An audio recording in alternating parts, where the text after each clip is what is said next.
বাগেরা মওতের সময় হবে তিনটে শাস্তি। একটা হলো বেনামাজির মৃত্যু হবে বড় লজ্জিত অবস্থায়। বেনামাজির মৃত্যুটা হবে বড় অপমানের মৃত্যু হবে, জিল্লাতের মৃত্যু হবে। বাবা, বেনামাজির মৃত্যু হবে বড় অসম্মানের সঙ্গে মৃত্যু হবে। এটা হলো এক নাম্বার। দুই নাম্বার, বেনামাজি যখন মারা যাবে অত্যাধিক ক্ষুধার্ত অবস্থায় থাকবে। ক্ষুধার্ত অবস্থায় বেনামাজি মারা যাবে, এটা হলো দুই নাম্বার। আর তিন নাম্বার হলো বেনামাজি যখন মারা যাবে বড় পিপাসার্ত অবস্থায় মারা যাবে। প্রচন্ড পিপাসা থাকবে, তেষ্টা থাকবে। এই তেষ্টা থাকা অবস্থায়, পিপাসা থাকা অবস্থায় বেনামাজির মৃত্যু হবে। এই হলো মৃত্যুর সময় তিনটে শাস্তি। এ তরুণ যুবকেরা, আমার বন্ধুরা, শুনে রেখে দিন বাবা, জেনে রেখে দিন বাবা। হে মুসলমান, একটু লক্ষ্য করুন। আর বেনামাজির কবরে দেওয়ার পর তিনটে শাস্তি হবে। এক নাম্বার শাস্তি হলো, হে জওয়ান যুবকেরা শুনে রেখে দেন, বেনামাজির কবরটা আমার আল্লাহ এত সংকীর্ণ করে দেবেন, এত সংকীর্ণ করে দেবেন, একদিকের পাঁজরের হাড় আর একদিকের পাঁজরের হাড়ের মধ্যে ঢুকে যাবে। বেনামাজির কবরটা আল্লাহ এত সংকীর্ণ করে। হে তরুণ যুবকেরা, দুই নম্বর শাস্তি হলো বেনামাজির কবরটাকে আমার আল্লাহ আগুনের কুণ্ডুতে পরিপূর্ণ করে দেবেন। বেনামাজির কবরটা আগুনের টুকরায় পরিণত হবে। তিন নাম্বার শাস্তি হলো বেনামাজির কবরে আমার আল্লাহ একটা ভয়ঙ্কর সাপ নিযুক্ত করে দেবেন। ওই সাপটার নাম হলো সুজা আকরা। এই সুজা আকরা নামক সাপটা এতটাই শক্তিশালী ভয়ঙ্কর সাপ, তাকে দংশন করতে থাকবেন। যে সাপ পৃথিবীর জমিনে একবার নিঃশ্বাস ছাড়লেন, যে সাপ পৃথিবীর জমিনে একবার শ্বাস প্রশ্বাস ছাড়লেন, সেই জায়গায় কিয়ামত পর্যন্ত আর কোনো ঘাস জন্মাবে না। এতটাই ভয়ঙ্কর সাপ হবে। সেই সাপ বেনামাজির কবরে আমার আল্লাহ নির্দিষ্ট করবে। হে তরুণ যুবকেরা, কিয়ামতের দিনে তিনটে শাস্তি আমার আল্লাহ বেনামাজির দেবেন। এক নাম্বার, বেনামাজির দিকে আমার আল্লাহ রহমতের দৃষ্টিতে তাকাবেন না। বেনামাজির চেহারার দিকে আমার আল্লাহ রহমতের দৃষ্টিতে তাকাবেন না। আমার আল্লাহ যার চেহারার দিকে তাকাবে না, তার কত বড় অসম্মান বলুন, কত বড় শাস্তি বলুন। মহান রব যাদের উপর খুশি হবে তার জীবনটা ধন্য হয়ে যাবে, আর মহান রব যার উপর নারাজ হবে তার জীবনটা বরবাদ হয়ে যাবে। কাল কিয়ামতের দিনে আমার আল্লাহ বেনামাজির চেহারার দিকে তাকাবেন না, রাগান্বিত অবস্থায় থাকবেন, গুসা অবস্থায় থাকবেন। এটা হলো এক নাম্বার শাস্তি। আর দুই নাম্বার শাস্তি হলো, হে তরুণ যুবকেরা, হে আমার মুরব্বিয়ানেরা, বেনামাজির আমলনামা, তার আমলনামাটা বাম হাতে দেয়া হবে। পেছন দিক থেকে ঘুরিয়ে বাম হাতে আমলনামা পাবে, ডান হাতে আমলনামা পাবে না। কাল কিয়ামতের দিনে কোটি কোটি মানুষের সামনে সে অপমানিত হবে। এটা হলো দুই নাম্বার শাস্তি। আর তিন নাম্বার শাস্তি হলো ফারিস্তারা টেনে হিচড়ে সর্বশেষ চূড়ান্ত শাস্তি জাহান্নামের আগুনে নিক্ষেপ করে দেবে।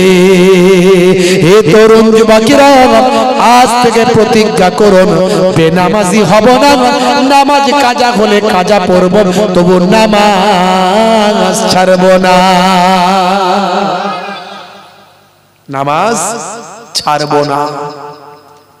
নামাজের ওয়াক্তটা হবে যখনই, মসজিদে চলে যাও তুমি তখনই। বলুন না সুবহানাল্লাহ। জোরে হবে না? আর জোরে হবে না? নামাজের ওয়াক্তটা হবে যখনই, মসজিদে চলে যাও তুমি তখনই। ছাড়ো এবার, ছাড়ো ছাড়ো এবার, ছাড়ো এবার, ছাড়ো এই কাজ তোমারই। ছাড়ো এবার, ছাড়ো ছাড়ো এবার, ছাড়ো এবার, ছাড়ো এই কাজ তোমারই। লোকে বলে, হুজুর আমাদের কাজ থাকে, কাজ করব না, নামাজ পড়ব। বলে আমার নানা যান ছোট হুজুর কেবলা নামাজের বয়ান করতে করতে বলতেন, বাবা কি দিয়ে বোঝাবো বাবা, ঝোড়া আর কোদাল দিয়ে বোঝালে বুঝবে, রেগে গিয়ে বলতেন। আর আমার দাদাজান পীরনগর হুজুর পীর কেবলা তিনি বলতেন, বাবা 5 12 60 মিনিট 5 ওয়াক্ত নামাজ পড়তে 60 মিনিট মানে 1 ঘন্টা সময় লাগে। 12 মিনিট করে সময় দিলে 24 ঘন্টার 1 ঘন্টা নামাজে দিলে আমার আল্লাহ বাকি 23 ঘন্টা সাকসেসফুল করে দেবে। জোরে হবে না? জোরে হবে না? তাই আমি এখানে লিখেছি, বাবা কাজকে বলো না, নামাজকে বলো না কাজ আছে, বরং কাজকে বলো নামাজ আছে। 12 মিনিট নামাজের জন্য উঠে আসো, যে কাজই করো না কেন, যেখানেই থাকো না কেন, দেখবে আল্লাহর মাদাদ তোমার উপরে হবে। ছাড়ো এবার, ছাড়ো ছাড়ো এবার, ছাড়ো এবার, ছাড়ো এই কাজ তোমারই, ছাড়ো এবার, ছাড়ো ছাড়ো এবার, ছাড়ো এবার, ছাড়ো এই কাজ তোমারই। নামাজের ওয়াক্তটা হবে যখনই, মসজিদে চলে যাও তুমি তখনই। তোমার বাঁচা আর তোমার মরা লেখেন মোর প্রভু আমারই। নামাজের ওয়াক্তটা হবে যখনই, মসজিদে চলে যাও তুমি তখনই। জোরে হবে না? ফজরের সময় ঘুমিয়ে থাকি, জোহরে কি দেব কাজে ফাঁকি। লোকে বলে হুজুর ফজরের আজান কোনটা দিয়ে হয় আর কোনটা দিয়ে যায় কিছু বুঝতেই পারি না, এমন ঘুমিয়ে থাকি টেরই পাই না। আর জোহরের সময় হুজুর কাজকর্ম কি করে ফাঁকি দেবো বলুন? আসর আর মাগরিব দোকান বাজারে থাকি, গল্প গুজব করি, একটু সময় পাস করে টাইমটা কেটে যায়। এসার সময় সারাদিন ক্লান্ত, তাড়াতাড়ি ঘুমিয়ে যায়, 5 ওয়াক্তের টাইম শেষ। খুব সুন্দর বাহানা রেডি করা আছে। তাই এখানে ফজরের সময় ঘুমিয়ে থাকি, জোহরে কি দেব কাজে ফাঁকি। রাখো এসব, রাখো রাখো এসব, রাখো এসব, রাখো কথা তোমারই। আসর আর মাগরিব হেলা করি, দোকানার আড্ডায় সময়টা দিই। আসর আর মাগরিব হেলা করি, দোকানার আড্ডায় সময়টা দিই। মরলে তোমাকে যেতে হবে মাটির নিচে ঘর তোমারই। নামাজের ওয়াক্তটা হবে যখনই, মসজিদে চলে যাও তুমি তখনই। জোরে হবে না? এশার সময় ঘুমিয়ে পড়ি, শরীরটা ক্লান্ত মেলিয়ে দিন। এশার সময় ঘুমিয়ে পড়ি, শরীরটা ক্লান্ত মেলিয়ে দিন। না না এসব বলো না, এসব বলো না, এসব বলো না বান্দা তুমি। না না এসব বলো না, এসব বলো না, এসব বলো না বান্দা তুমি।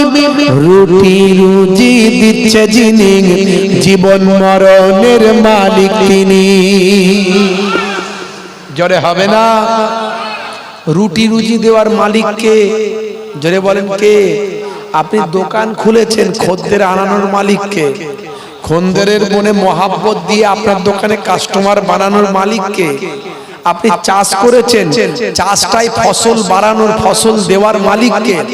আমার আল্লাহ ইচ্ছা করলে অনাবৃষ্টি দিতে পারেন, আমার আল্লাহ ইচ্ছা করলে অতিবৃষ্টি দিতে পারেন, আমার আল্লাহ ইচ্ছা করলে শিলাবৃষ্টি দিতে পারেন, আমার আল্লাহ ইচ্ছা করলে এমন চাষে পোকা দিতে পারেন যে স্প্রেতে কাজ করছে না। হতে পারে না? পারে না? আমার আল্লাহ ইচ্ছা করে মূল্য বৃদ্ধি কমিয়ে দিতে পারেন, দাম কমে গেছে। আলু চাষ করেছেন, আমাদের ওদিকে একসময় আলু চাষ হয়েছে, খদ্দের নাই, 1 টাকা 2 টাকা কেজি কেনার লোক নাই, চাষিরা আলু সব ফেলে দিচ্ছে। দিতে পারেন না? পারেন না? তাহলে রুজি রুটির মালিক কে? জোরে বলেন কে? তাহলে আপনি নামাজ পড়লে খুশি হবেন কে? আল্লাহ। 1 ঘন্টা নামাজে দিলে 23 ঘন্টা সাকসেসফুল করবেন কে? জোরে বলেন কে? আজ থেকে প্রতিজ্ঞা করুন। তাই আমি এখানে লিখেছি, রুটি রুজি দিচ্ছে যিনি, জীবন মরণের মালিক তিনি। রুটি রুজি দিচ্ছে যিনি, জীবন মরণের মালিক তিনি। তোমায় আমায় জীবন দিয়ে ভালো রেখেছেন প্রভু আমারই। নামাজের ওয়াক্তটা হবে যখনই, মসজিদে চলে যাও তুমি তখনই। হে তরুণ যুবকেরা, মুয়াজ্জিন আযান দিয়ে ডাকে, হাইয়া আলাস সালাত, এসো নামাজের দিকে এসো।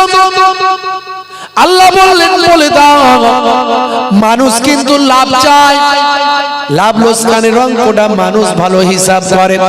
হে মুয়াজ্জিন তুমি বলে দাও নামাজে এলে কি লাভ হবে সেটা তুমি বলে দাও আল্লাহর পক্ষ থেকে।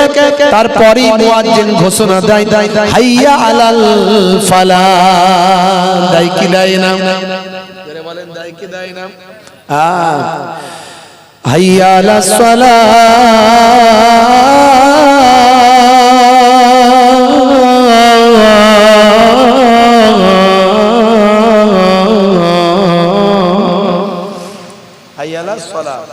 এসো নামাজের দিকে এসো, এসো নামাজের দিকে এসো। তারপরেই মুয়াজ্জিন বলছে বলে দাও, মুয়াজ্জিন বলে দিচ্ছে হাইয়া আলাল ফালাহ। যদি তুমি নামাজের দিকে আসো তাহলে কামিয়াবি দেবেন আল্লাহ। কামিয়াবি দেবেন কে? আল্লাহ। এসো কামিয়াবির দিকে এসো, কল্যাণের দিকে এসো, মুয়াজ্জিন বলে দিচ্ছে। কিন্তু মুসলমান আমরা আজান শুনতে পেলে কি করি? আজান শুনতে পেলে আমরা, যে সমস্ত ভাইরা গান শোনে তারা বলে সাউন্ডটা কমা, সাউন্ডটা কমা, আজান হচ্ছে সাউন্ডটা কমা রে, সাউন্ডটা কমা। ও আজান মানে সাউন্ড কমানো বোঝে। যে ভাই টিভি দেখে, এখন তো চায়ের দোকানে রদ দেখা কলা বেচা দুটোই হয়। আপনার দিকে কেমন আছে জানি না, মালদা, মুর্শিদাবাদ, বর্ধমান, হুগলির কিছু জায়গা সব চায়ের দোকানে এখন বিভিন্ন কাউন্টার, ক্যারামের কাউন্টার, তাস খেলার কাউন্টার, আপনার ওই কি বলে জুয়া খেলার কাউন্টার, আপনার ওই টিভি দেখার কাউন্টার। চাচা আসরের নামাজ পড়ে দৌড়াচ্ছে, যাচ্ছ কোথায়? চাচা যাচ্ছ কোথায়? তাড়াতাড়ি করছো কেন? দাঁড়াও না। বলে আর বলিস না, পল্টু চায়ের দোকানে। বলে কি হয়েছে? বলে কালকে ফাটা কেস্টেটা অর্ধেকটা দেখিয়েছে, আজকে অর্ধেকটা দেখাবে বলেছে। চাচা আমার মাঠ টান খেয়েছে, দৌড়াচ্ছে। আর গিয়ে সেখানে হা করে একটা দোকানদারের এক কাজ, ফাটাফাট চা খতম হলি চা ধরিয়ে দেবে, চা শেষ হলি চা ধরিয়ে দেবে। ওই দেখতে দেখতে চা ঠান্ডা হয়ে যাচ্ছে, আবার চা পাল্টে আবার চা দিচ্ছে, খাতায় বিল উঠছে শুধু। বুঝতে পারছেন দোকানদারের লাভ? বুঝতে পারছেন ভাইরা আমার, তরুণ যুবকেরা আমার, রদ দেখা কলা বেচা দুটোই হচ্ছে। আপনাদের দিকে ওসব সিস্টেম নাই। তবে এখন ওই চায়ের দোকানেই টিভি আছে, ঘরে লোকে আর টিভি অত চালায় না, এখন মোবাইলে টিভি পেয়ে গেছে। টিভি ভালো না মোবাইল ভালো? মানে গোনার দিক থেকে বলছি, টিভি দেখলে বেশি গোনা না মোবাইল দেখলে বেশি গোনা? বলুন।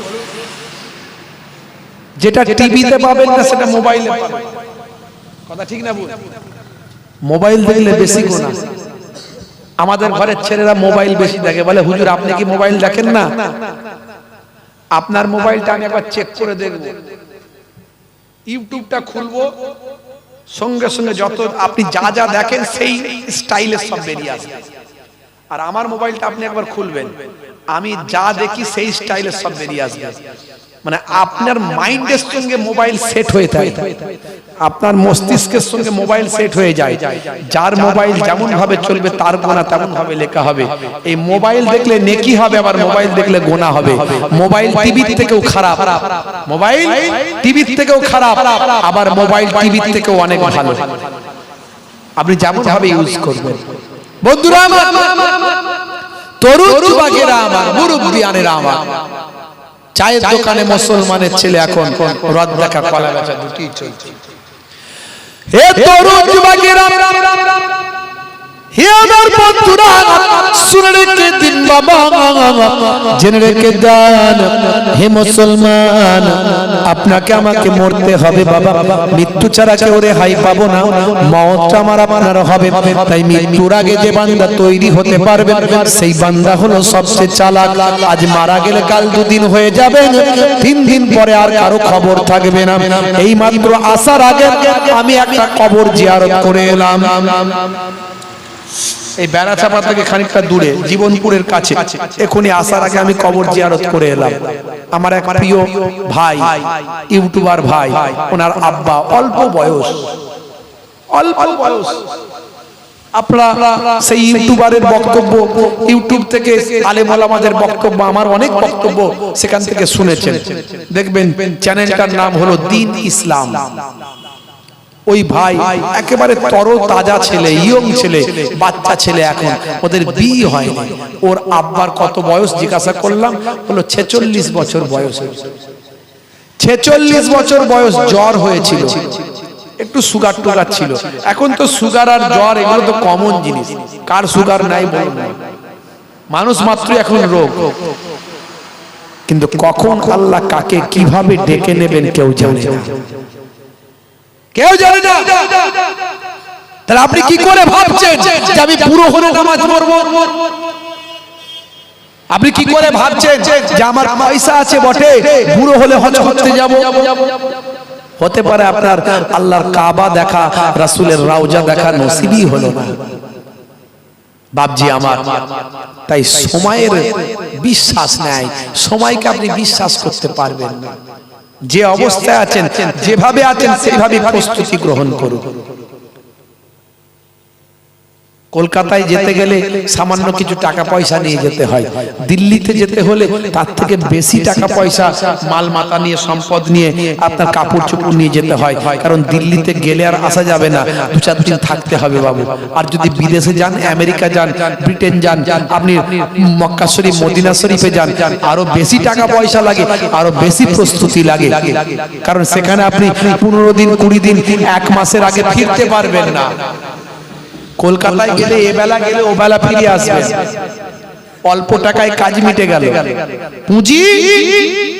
পুঁজিটা অল্প হলো, অল্প পুঁজিতেই কাজ মিটে যাবে। কলকাতায় গেলেন, এবেলা গেলেন, ওবেলা চলে এলেন, অল্প পুঁজি। দিল্লিতে গেলে পুঁজি বাড়াতে হবে, এবেলা গেলে ওবেলা আসা যাবে না।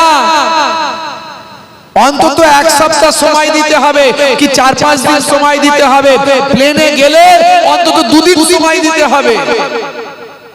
তাহলে 2 দিনের মতো পুঁজি নিয়ে যেতে হবে। আর যদি আরব যান, সৌদি যান, আপনাকে অন্তত 20 দিনের পুঁজি নিয়ে যেতে হবে, নাহলে 10 দিনের পুঁজি নিয়ে যেতে হবে। তাহলে যেখানে যেমন যাচ্ছেন সেখানে তেমন পুঁজি বাড়ছে। আচ্ছা বলুন তো, কবরে গেলে কি পুঁজি নিয়ে যেতে হবে না? কবরের সফরটা কি 10 দিন, 20 দিন, 15 দিন? কবরের সফরটা কত দিনের? এলা ইয়াউমিল কিয়ামাহ, কিয়ামত পর্যন্ত। তাহলে কিয়ামত পর্যন্ত সফরে আপনি যাচ্ছেন, আপনার পুঁজি কই হয়? আপনার পুঁজি কই হয়? আল্লাহওয়ালা মানুষরা বলছে যে সফরে যাওয়ার আগে প্রস্তুতি নিতে পারে সেই বেশি চালাক।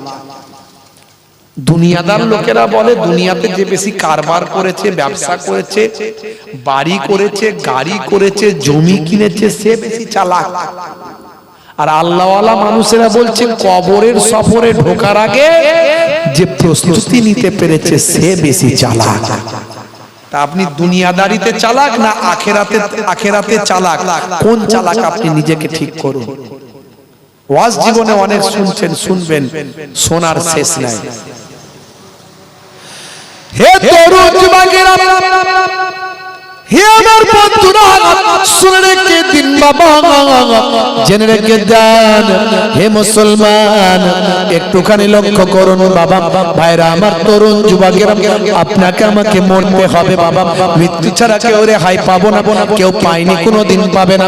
মনে রাখবেন বাবা, যদি ওষুধের দ্বারাই মানুষ বাঁচত তাহলে ডাক্তারেরা মারা যেত না, আর যদি তাবিজের দ্বারাই মানুষ বাঁচত তাহলে আল্লাহর ওলি বান্দারা মারা যেতেন না। এই জন্য আমার আল্লাহ কোরআন মাজিদের মধ্যে জানিয়ে দেন, কুল্লু নাফসিন যায়কাতুল মউত, প্রত্যেক প্রাণী মাত্রই মৃত্যুর আস্বাদ গ্রহণ করবে।